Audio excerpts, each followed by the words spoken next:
Shalom, haleluya. Senang sekali menjumpai kasih Tuhan bersama saya di hari Minggu yang berbahagia.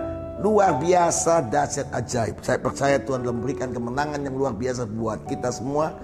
Pesan gembala hari ini terambil dari Lukas 7 ayat 1-10. Yesus menyembuhkan hamba seorang perwira Kapernaum. Setelah Yesus selesai berbicara di depan orang banyak, masuklah ia ke Kapernaum. Di situ ada seorang perwira yang mempunyai seorang hamba yang sangat dihargainya. Hamba itu sedang sakit keras dan hampir mati. Ketika perwira itu mendengar tentang Yesus, ia menyuruh beberapa orang tua-tua Yahudi kepadanya dan meminta supaya ia datang dan menyembuhkan hambanya. Mereka datang pada Yesus dan dengan sangat mereka meminta pertolongannya, katanya, ia layak engkau tolong. Sebab ia mengasihi bangsa kita dan ialah menanggung pembangunan rumah ibadat kami. Lalu Yesus pergi bersama-sama dengan mereka. Ketika ia duduk tidak jauh dari rumah perwira itu, perwira itu menyuruh sahabat-sahabatnya menyatakan kepadanya, Tuan, janganlah bersusah-susah, sebab aku tidak layak menerima Tuanku dalam rumahku. Sebab itu aku juga menganggap diriku tidak layak untuk datang padamu.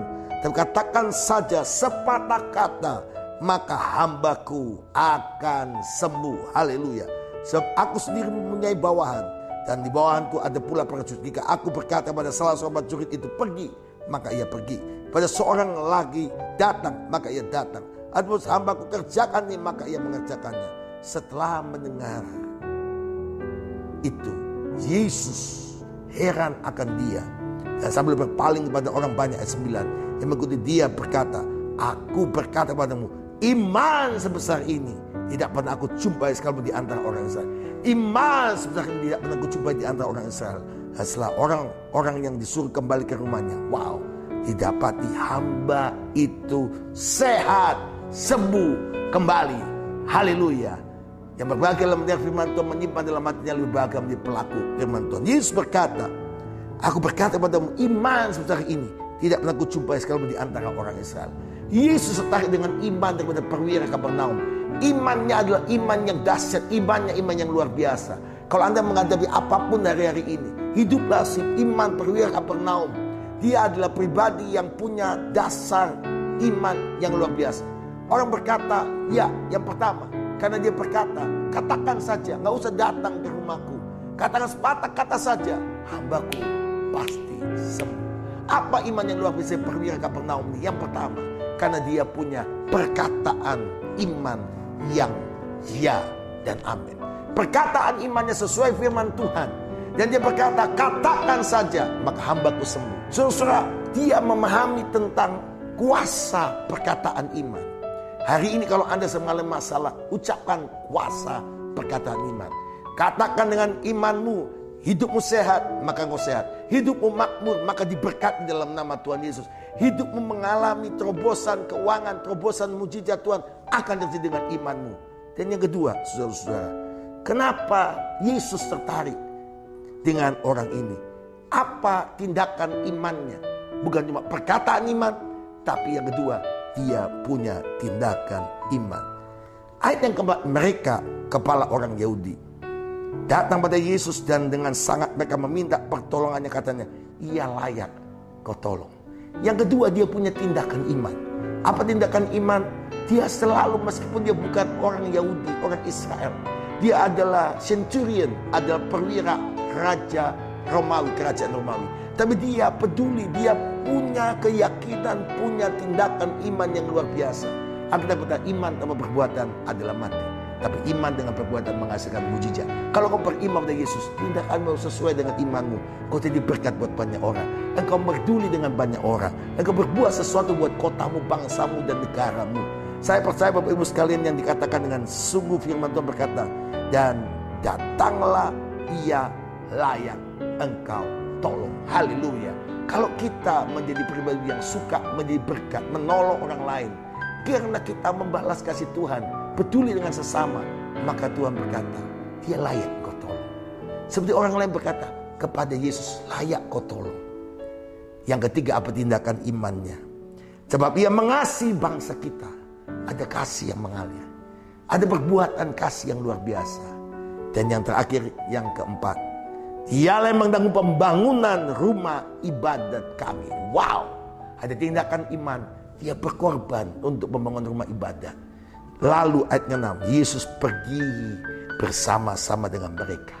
Yesus datang, punya orang yang punya perkataan iman.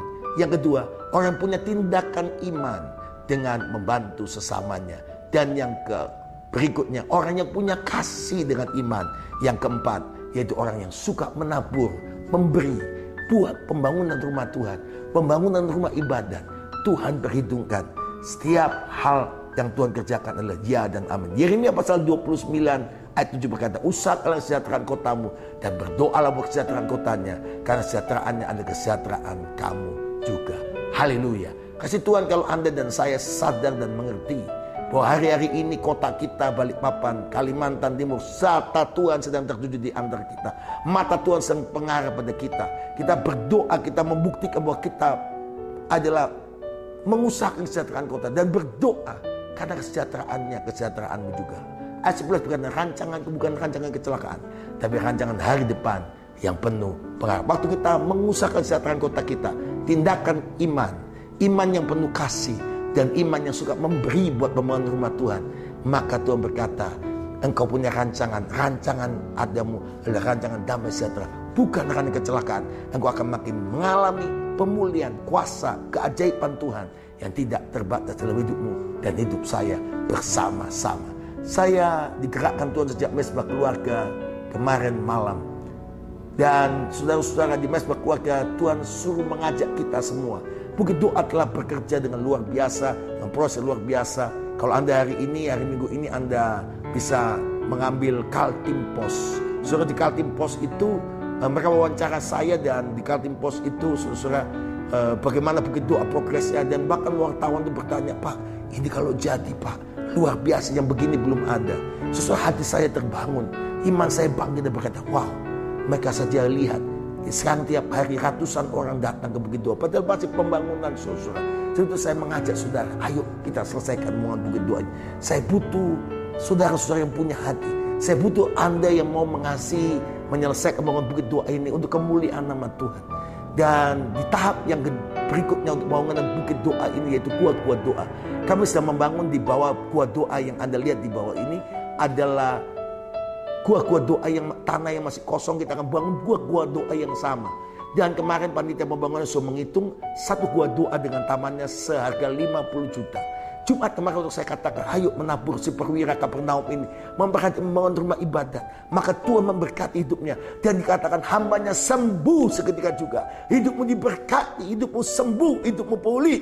Dan saya melihat orang yang memberkati membangun rumah ibadat. Yesus datang, Yesus peduli. Mari saudara yang mau ambil bagian, hubungi saya atau hubungi Pak Suryo Putro sebagai ketua panitia pembangunan. Mari kita selesaikan 15 gua doa. Bisa saudara nanti tiap-tiap gua doa itu Anda menabur, kami akan tulis sebuah plakat persembahan.